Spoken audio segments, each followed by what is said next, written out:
Hello, and welcome to another program by the American Family Association of New York.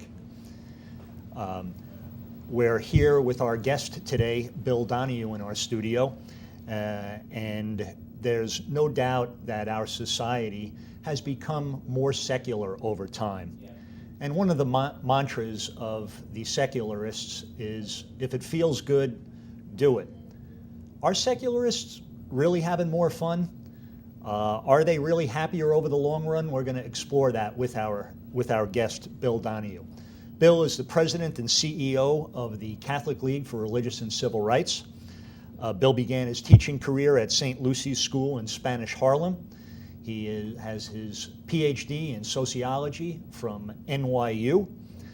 He is the author of 6 books. Most recently, The Catholic Advantage: Why Health, Happiness, and Heaven Await the Faithful. Welcome, Bill. Thank you, Frank. Thanks for being with us today. Thank you. I look forward to a spirited discussion on this topic. But just before we get into your new book, tell us a little bit about the Catholic League for Religious and Civil Rights.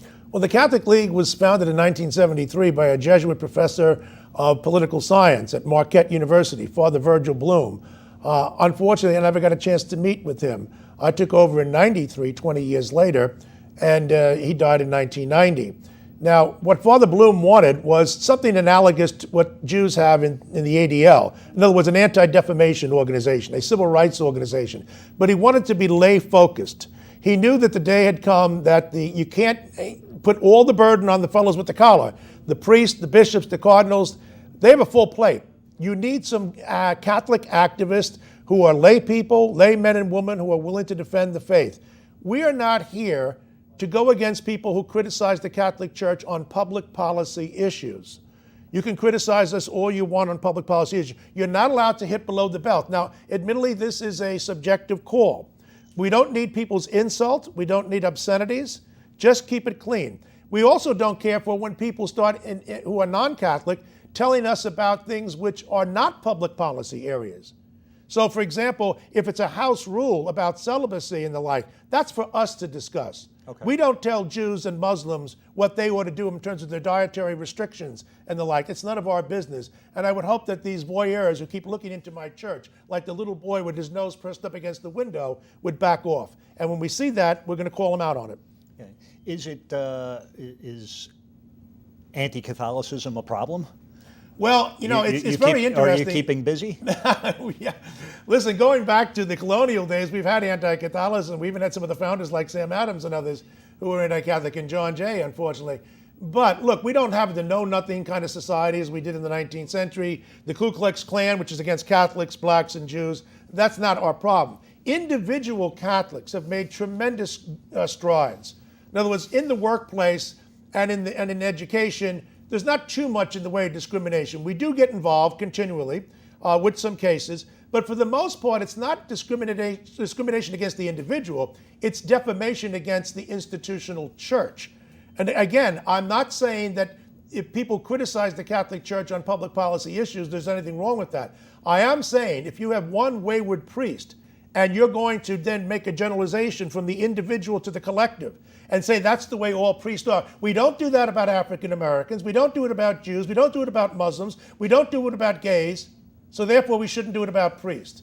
And that kind of double standard exists in our society. I think it's worse now than it was when I took over in the Catholic League in 1993. The hypocrisy is incredible. The things that are said by Bill Maher and others about our church are incredible. Meanwhile, we live in a politically correct society where you can't even tell the innocuous joke. Don't ask Bill Donahue about this. Check Jerry Seinfeld. Jerry Seinfeld is now complaining he can't go on a college campus and tell a joke without somebody coming down his throat because you're not allowed to say this, not allowed to say that. When it comes to Catholics, it's fair game. I'm sick and tired of the duplicity. Okay. I want to talk to you a bit, more than a bit, about your book, The Catholic Advantage, which, by the way, I very much enjoyed reading. Very well researched, very well written. But before we get to the book about the Catholic Advantage, why it would be advantageous to follow a Judeo-Christian ethic, there's been a recent study. The Pew Research study has come out, which is entitled America's Changing Religious Landscape. Christians decline sharply as share of population. Unaffiliated and other faiths continue to grow. Is it time to panic? Well, it's time for concern, not to panic. But the good news is that even in that Pew survey, which I think is pretty accurate, they do good work. About half the people who are young and who have no religion, they wind up with religion at some point. So they don't stay that way forever. The media didn't want to report too much on that. Firstly, the percentage of the population that still identifies as Christian is what? It's gone from about 75% down to maybe about 72%. So listen, about 92% of every person in the United States who professes a belief in religion is a Christian. Okay. All right. Now you have a growing number of what they call the nuns. They say we don't have a religion. Some people are mistaking. We're not talking about religious nuns. We're talking about NONES. Exactly. No religion. Well, they say they don't identify religion. A lot of them pray, by the way. I've looked into this stuff very carefully, and a lot of them will still go to church. The actual number of agnostics and atheists is very, very small. That's not the problem. The problem has been with a number of people who are basically unaffiliated. The religion doesn't mean much for them. That's where the problem is. In terms of the militant secularist, the militant atheist, there's still very few of them. However, they're disproportionately located in some of the power command centers of our society. What do you think's driving that? What do you think, why, pursuant to the study, why are people drifting from religion, or why is religion having less influence? Why is secularism taking a stronghold? What do you think? Well, Bill, you're a sociologist. Right. One of the things that I really liked about your book is it's not anecdotal, it's studied. What do you think is going on here? Well, let's just take an average young kid. Somebody who's in elementary school or secondary school. What does a kid do if he goes to a public school? What does he hear all day? Does he hear anything good about religion? Well, he gets a secular recipe for his life in the public schools. When he comes out of school, what does he do? He puts on the TV, goes to the internet. What's he finding there? In other words, there's a kind of a moral vacuum here in our society. Young people are not acculturated to believe in God. If anything, it's just the opposite. So it's hardly surprises to learn that so many people are saying, listen, I'm going to make up my own moral compass. You know, Jeffrey Dahmer had a conscience, okay? He killed his people and then he ate them for dinner. And he did what his conscience directed him. We believe as Catholics in a well-formed conscience, that you're not just some kind of automaton, or as Pope Francis calls, you're a monad. You're just some kind of a particle out there, and we just make up our ideas of right and wrong. Hitler said that there's no such thing as truth. And when you believe that there's no such thing as truth, then Hitlerian kinds of things can happen. Mm-hmm. Mm-hmm. Well, let's talk about your book. We see that there are still plenty of Catholics, plenty of Christians. What made you write this book, The Catholic Advantage: Why Health, Happiness, and Heaven Await the Faithful? Well, I've known for a number of years that people of faith, in general, and that most of the data are done on Christians and Jews in this country, people of faith tend to be happier and healthier. I didn't really know why. There haven't been very good arguments on that. And I decided, well, let's take a look at heaven as well. We'll get to that in a sec. But I began to explore, what is it that makes people healthy? Who are the healthiest Americans? Who are the happiest Americans? Leaving heaven aside, the data seem very, very clear that people of faith, people who take their faith seriously, are the healthiest in terms of mental health, in terms of physical health, and they tend to be the happiest of them all. So what I wanted to do was to try and explore this. And I looked at people of faith. As a Catholic, of course, I'm looking at the Catholic example.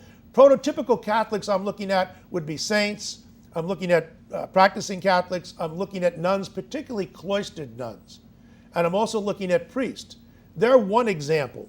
Then I wanted to look at the other extreme, the secularists. And I'm not looking at the ones who say I don't have a religion. I'm talking here now about your people who would be the atheists and the agnostics. And I looked at two groups of the population which on the face of it doesn't look like they have much in common. At least cerebrally they wouldn't. I'm talking about Hollywood celebrities and intellectuals. Atheists do not believe in God. Right. What is an agnostic? An agnostic is not certain. He's not smart enough to be like Pascal, who said, "Well, I'm not certain either, but you know what? Because there might be a God, I'm gonna err on the side of maybe there is one." So they just go around thinking, "Well, I'm not so sure, but I don't think." An atheist, of course, is sure. That's about the only thing he's sure of, is that there's no God. Okay. So we talk about a secular culture, a culture that's becoming more secular, at least according to the Pew Research. What are the fruits of that? What happens with a more secular culture? Well, for one thing, if you take a look at the work as I've examined this here, people who don't have any sense of religion are the people who really do suffer in terms of mental health, in terms of loneliness and depression. They're much more likely to be suicidal. In terms of physical health, they tend to be more abusive of their body. And they tend not to be as happy. You know, it's very interesting. Who's happier, the Kim Kardashians and the Miley Cyruses, or the cloistered nun? Well, if you ask the guy in the street in our society, if the kids who watch MTV or BET, they'll say, "Oh, no, it's got to be the celebrities. They're happy. They're having a good time. They're partying." Mm-hmm. They're miserably unhappy. Miley Cyrus says she has no friends. Look at the Kardashians. Look at the drug rate. Look at the alcoholic rate. Look at the fact that they have no steady partners. Look at the suicide rate. Then you take a look at the nuns, particularly the cloistered nuns.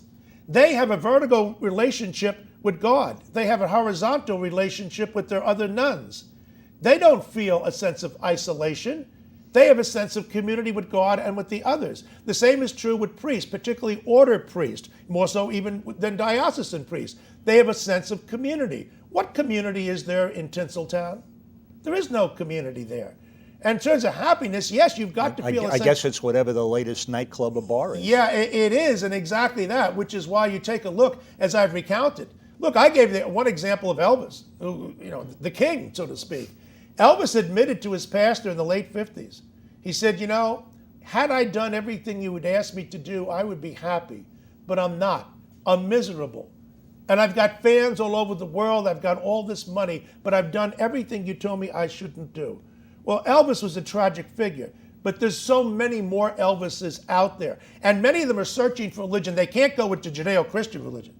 "Thou shalt not" are the three most dreaded words in the English language to these people. They're Salafists. They come back to themselves. The narcissism of the celebrity and the egotism. You got to get my shots in about the intellectuals. Yeah, the celebrities. But it's interesting that when you comparing Catholicism, Christianity, which has a different focus. What is the main focus of secularists? Is the self. It is the self. It's exactly right. It's the narcissism of the celebrity, particularly the reality TV type people. And look at the work of Dr. Pinsky and others on this. And then with the intellectuals, it's egotism.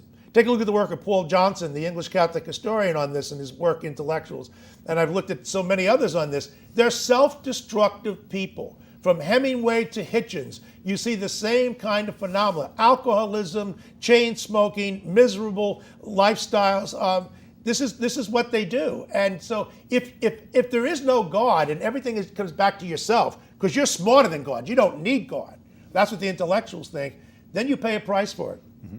It's interesting that some of the great thinkers, some of the great minds, because you speak of intellectuals, plenty of them are Catholic. Oh, and yeah. I'm not talking about Yeah. intellectuals as you're using it. There are some awfully smart people, geniuses, Mm-hmm. who are practicing Catholics. How does that happen? Well, obviously, faith is the critical juncture here. But if you take a look at science, you know, Galileo notwithstanding, all this myth about Galileo, Copernicus never got in trouble. It was Galileo's arrogance. It had nothing to do with his views. There's so many myths about the Catholic Church, I wouldn't know where to begin. But you take a look at the contributions to science that the Catholic Church has made, the Jesuits, astronomy, and other. You could go on forever about this kind of subject. You know, who created the first universities? It was the Catholic Church, University of Paris. We don't need to be told by secularists that we need to be engaged in reason. We know what reason is, but we also have faith. They have reason emptied of faith, and that's the problem. Yeah, but you know, my point is that oftentimes the knock on Catholics is, oh, they're simple-minded. They need God as a crutch. There are an awful lot of bright people who've gotten past that. Well, you know, you think of the Marxist comment, religion is the opiate of the masses. I like Raymond Aron, the French sociologist who passed away. He said Marxism was the opiate of the intellectuals. And that's just it. They're a herd of independent thinkers. That's what the intellectuals are in this country. They are so predictable. I love to debate them because, I mean, I studied under the left at NYU. If anything you look at, there's no diversity of thought here. There's particularly today in this postmodernist society, no objective truth, no moral standards. So everybody kind of makes up his own idea of right and wrong. The results of that historically have not been very fortuitous. Getting to your book, Bill, I started with the Pew Research study, just going to another famous pollster, the Gallup's editor-in-chief, Frank Newport, says, Americans who are the most religious have the highest well-being. Very interesting. The premise of your book, you speak of beliefs, bonds, and boundaries giving us health, happiness, and heaven. I want to get into each one of those individually, but just as kind of a teaser, tell me about that premise and how you came up with it. Well, I looked at the data, and I tried to work it back then, try to figure out what's going on here. If you find, for example, that people of faith, and I'm using Catholics as one example, that they are healthier and happier, and then you have to understand, why is that? Well, for one thing, in terms of beliefs, we have these double-blind studies where people are being asked to pray for someone whom they don't know, who's suffering from some malady. The person being prayed for doesn't know he's being prayed for. Those people do better in terms of their physical health than people who are not prayed for in these controlled studies. There is something there in the power of prayer. That's why the medical schools in this country, even though they tend to be somewhat agnostic themselves, are introducing courses all over the country, particularly led by Duke University Medical School. Boundaries are important. The idea that there are certain things you should not do. Promiscuous sex, alcoholism, alcohol intake, drugs, self-destructive behaviors. People of faith are the least likely to engage in these. People who don't have any faith, because it's just a matter of them, are the most likely to engage in these activities. And then the idea of bonds, that the world is not just about me, that I have a relationship with God, my family, my friends, my community, my nation. These are very important drivers here. Beliefs, bonds, and boundaries. If you incorporate those three, you're more likely to be healthy, happy, and I'll get to the business of heaven here in a sec as to how I figured that out. Well, let's talk a little bit about beliefs. One of the taunts thrown at Catholics is, oh, your beliefs, that it's superstition. What kind of beliefs are you referring to in your book? What are you getting at? Well, I'm talking about prayer. I'm talking about the belief in God. It's a very traditional understanding because I'm looking at, for example, the studies that have been done by the epidemiologists and others. I'm looking at the hard sciences on this. And they're looking at everything from cancer to back pain to diabetes. People suffer from all kinds of different maladies. Dr. Harold Koenig out of Duke University Medical School he puts out this phenomenal work with his associates on religion and health every 3 or 4 years. And they've got the evidence. The evidence is overwhelming that people who take their faith seriously, and it does have application with others, but we do particularly well, Catholics, as compared to Protestants and even Jews. People of faith the faith themselves sustains them. Well, for example, let's say you're going through a hard time. Everybody suffers from adversity. Mm-hmm. When you're going through a rough period, whether it be at work or at home, whatever it might be, we have something to fall back on. What do these people who believe in nothing have to fall back on? They've got nothing, mm-hmm. and it shows. Mm-hmm. Bonds. You speak of relationships versus radical individualism. Right. No man is an island. Help me there. Tell us the Catholic model versus the secularist model. The Catholic model is one which is communitarian, which understands that the individual makes no sense. Sociologically and psychologically, it's absurd to talk about the lone individual. We're connected. There's a connective tissue, or at least there should be a connective tissue with others, with our family, with our friends, people who are close to us. Unfortunately, people who don't have faith at all are the most likely to turn inward because of their narcissism, and they're the ones who turn out to be the most miserable. Bonds matter, and if you're a person of faith, you've got it with God, and you've got it, and you have it with family and friends. The idea of the lone individual that you can go on yourself, the idea of the unencumbered self, this autonomous individual, it's madness, quite frankly. When you speak of bonds in Catholicism, give me an example. For instance, you go to church on Sunday, you're in a church, there is community there? Oh, there's no question about it, and the opportunities outside of church itself. That's why people say, well, I don't need organized religion. Well, you don't need organized religion. Everything else in your life is organized. Why wouldn't you want religion to be organized? Don't you want to sustain it? No, there is a sense of camaraderie here. And of course, all the parish functions that people can engage in, as well as retreats. There's no end to the opportunities. We even have for young people theology on tap, which I'm very famous for as an Irishman. So I'm very pro that. So no, listen, there are plenty of opportunities. That's what church is about. It's creating other cells, other opportunities for people to interrelate. And so that if you are sick or if you have a problem, we're the ones that are the most likely to go out there and help somebody out. The work that the nuns have done over the years, for example, is exemplary in this regard. Okay. Let's talk a little bit about boundaries, and interesting the way you let in. You said particularly in Hollywood, thou shalt not, very dirty words. The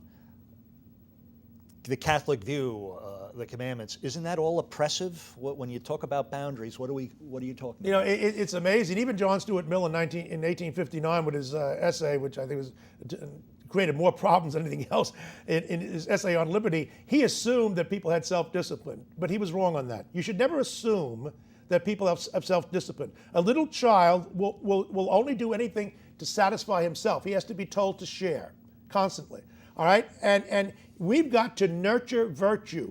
Virtuous people don't come about just nilly-willy. We've got to inculcate certain values. And if not, then the individual is left to himself. And that's a kind of moral anarchy. And that's why bonds are so important, and the idea of boundaries, the idea that there are certain things that are off limits. That's not limiting in terms of your freedom. I am free if I can develop my resources. I can't develop my God-given resources unless I have discipline to nurture them. Have you ever known an Olympic gold medal winner who did it on sheer talent alone? They worked at it every single day, nonstop. And, Emil Durkheim was an agnostic Jew and one of the great sociologists of all time. He understood the whole idea behind freedom is to have self-disciplined individuals. That's a very Catholic understanding of liberty. Now, of course, Catholics, when it comes to self-discipline, if you start going on the wrong side of that, we call that sin. No such concept in the secular world. No, there's no such concept of sin, no such concept of evil. There's just a very happy land in their mind. But let's get back to this thing here about the Catholics. We believe in self-denial. Now, people might say, why would you want to be engaged in self-denial? Look at the work of Mother Teresa, who did so much great work in helping the destitute of the world. She could deny herself, which allowed her then to be self-giving. You can't give to other people and without understanding sacrifice yourself. It's all tied together. If it's just about me, where am I going to get the resources to exercise to say that I have to give to somebody else? The whole idea of giving to somebody else is an anathema in our society, at least in certain quarters. You mentioned, compare that model to, you take on Hollywood. Why Hollywood? What are you looking at there? Because so many of those people were raised as Christians and they've fallen away. I wanted to see the consequences of it. And the fact that they brag about the fact that they can just do whatever they want, they live a libertine kind of existence. Is it really, are they happy? What about their mental health? What about their physical health? What about their happiness? We've seen the studies on this over and over again. They're miserable. And so there's not even a matter of a close call on something of this nature. The intellectuals are very much the same thing because they don't believe in God. And as far as they're concerned, that society is better off in a kind of a militant atheism, but they themselves don't have nothing to fall back on. So it's a very it's not something that anybody should be envious of, the secular militant lifestyle. You mention in your studies and in evaluating happiness, you speak about priests and sisters, nuns. What's your finding there based on this belief spans boundaries? Well, Monsignor Rossetti is a sociologist. He's done some great work on priests, but I didn't just look at priests who studied priests. I looked at secularists who studied priests and who studied nuns. And there's the nun study, a longitudinal study, and they track the same woman over decades. So I was careful not to just choose Catholic sources. I often went on my way to choose secular sources. The evidence is indisputable. No one, I don't know of any study which has come out and say no on the scale of professions, if you want to put it that way. Priests are among the happiest people in society. It's the Eucharist is what draws their happiness. Now, if you're an agnostic, an atheist, you can't understand this, and that's part of the problem. You take on academia and intellectuals. Right. Again, folks who don't have much use for God, however, a lot of these people, Hollywood, academia, they seem to have a disproportionate effect on our culture. Oh, yes. Why is that? Well, again, just take the example I had before about the kid and why did the secular culture affect him so well? He spends his day in school. He's taught, particularly at the higher level, by people who don't believe in God. That has to have an effect. The social sciences, the humanities, and the law schools in particular are disproportionately taught by people of no faith, psychology being the worst of them all. Then you get the kid when he comes home from school, he puts on the TV. Now you get the celebrity, you get the pop culture. What are they teaching? Hedonism. So it's really, you don't have to have a PhD in sociology, as I do, in order to figure this out. You just have to do is connect the dots. It's kind of ironic, in the 60s, the hippie movement was the counterculture. We're now in 2015, and now it seems that Catholics are the counterculture. How did this happen? I think that's a good way to put it. How did this happen? Because the hippies of the 1960s, the ones who didn't die from self-destruction, they managed to get themselves into some high positions in our culture and in government. And so they just took their left ideas and they've implemented them in education, in the publishing industry, in the media, in the entertainment industry. Where you affect ideas, that's where you're going to find people of this kind of agnostic, atheist kind of impulse. And this isn't just a belief in, that's their worldview. There's some hostility towards religion and Catholicism. If they are not happy, if they have crashed into self, why do they want to continue to impose this worldview from their command centers? You know, it's interesting. I'm glad you mentioned that because a fellow by the name of Paul Kurtz died a few years ago. He was one of the top secular humanists. And he himself was railing against, before he died, the militant secularists today because of their hatred. He said, count me out on that. I studied under Sidney Hook, who was a brilliant Jewish guy. He was an atheist, but there wasn't an anti-Catholic bone in his body. Because you're an atheist doesn't make you a hater. Unfortunately, in recent times, over the last few decades, the hate element amongst the militant secularists has grown incredibly. It's really distressing. Bill Donahue, thank you very much for being with us today. Please take a look at The Catholic Advantage by Bill Donahue. Terrific book. Again, thank you for being with us at the American Family Association of New York. Stay tuned for a couple of public service announcements, and please stay tuned for our next guest, Father Philip Eichen. Thanks for being with us.